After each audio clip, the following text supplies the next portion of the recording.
Hi there, I am Krista Tipton. I'm principal of Heritage High School here at Midlothian ISD. And I'm Gary Gates. I'm principal of Midlothian High School. And we just want to share some information with you regarding the new MISD random drug testing program. I just wanted to make sure that everybody is aware that this process that we are about to discuss with you guys is separate and apart from our MISD Code of Conduct. If a student ever comes to school under the influence or in possession of drugs or alcohol, our student code of conduct would be enforced at that time and there would be consequences associated that would be appropriate for that particular offense. But for this particular program, just a couple of background things. The purpose of this is to provide a safe and conducive learning environment for every student. It's in conjunction with our increased focus on school safety and helping students to make good choices. And we are focused on the care and well-being of our students and want to just provide opportunities for intervention as quickly as possible. And basically, we just want to help students to be able to say no. We want students to be empowered when they're in situations, maybe even off campus or on the weekends, to be able to resist peer pressure in various situations. In terms of requirements and responsibilities, parents and students will each need to sign off annually on the drug testing consent form in order to participate in extracurricular activities that are covered by this policy, which would include everything that is tied to a particular class on the master schedule. So we're talking about, of course, all the athletics. We're talking about the fine arts that are tied to the master schedule, and also UIL academics that's tied to the master schedule. Also, this policy would include anybody who parks on the student parking lot. So all students who buy a parking permit will need to sign off to be able to park on the parking lot. They need to sign off on this random drug testing policy. Parents desiring to voluntarily test their child, regardless of participation in the extracurricular events, may also do so by signing a consent and paying for the drug testing fee. So even if your student is not involved in extracurricular activities and does not drive a car and park it on our parking lots, then you as a parent can still choose to enroll your student in this program, but there would be a fee for you to be able to contribute to that. If you guys do not consent on those forms, then the students will not be able to participate in the extracurricular activities and they wouldn't be able to park on the parking lots. A little bit about the drug testing process. The process is going to begin with random selection for eligible students. Students will not be given any information of prior notice. We do not want to tip off students to know any information about when these testings might be taking place. We don't really even have a direct number to give you in terms of how many times.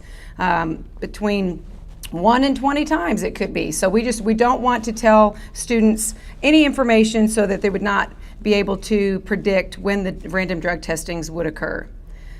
When those days are selected, between 2 and 20% of eligible students will be selected to test on that particular day. A drug testing technician from the drug testing company will be in the restrooms when the drug testing will be taking place. There will be 2 technicians, a female in the girls' restroom and a male technician in the boys' restroom. This drug testing will only be using urine samples. No hair samples will be used for this random drug testing process. Students will be providing the urine sample in privacy, and the testing will be completed by an independent laboratory, complete and separate from MISD.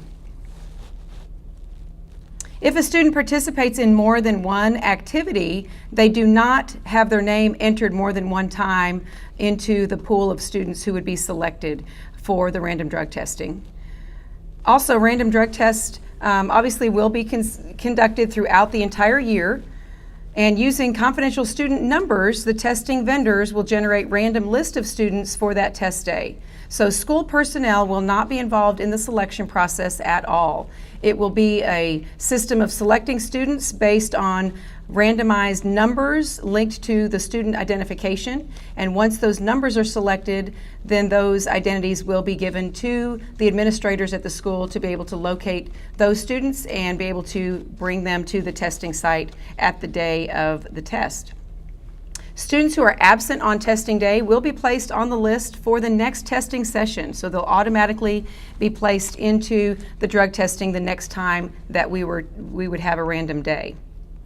District employees are not involved in the drug testing process except for making sure that the students are pulled from their classes and they are escorted safely to the location on campus where the drug testing will take place and then safely returned to their classrooms.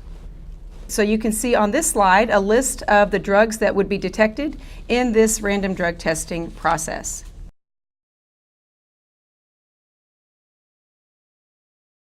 So when a student does test positive for one of the banned substances, I'm going to go through this slide, which gives you the consequences starting with the first offense. So first time, parent and student will attend a conference with the coach and sponsor of the activity in which the student participates and the principal or assistant principal.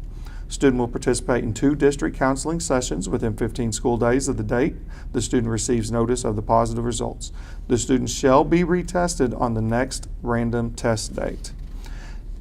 Students who refuse to participate in the counseling sessions will be suspended from their activity for 15 school days.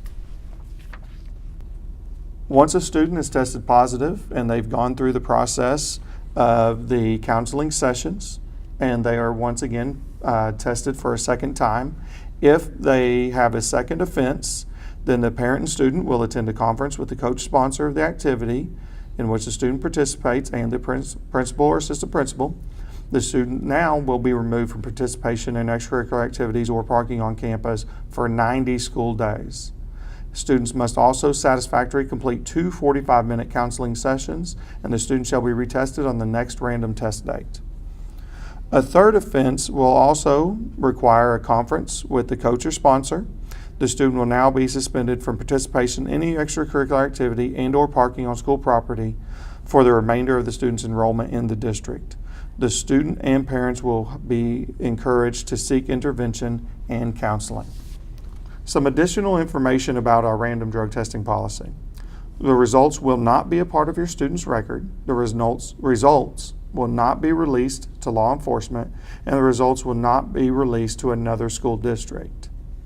For additional resources about the random drug testing policy here in MISD, you can visit www.misd.gs and look for the random drug testing FAQ.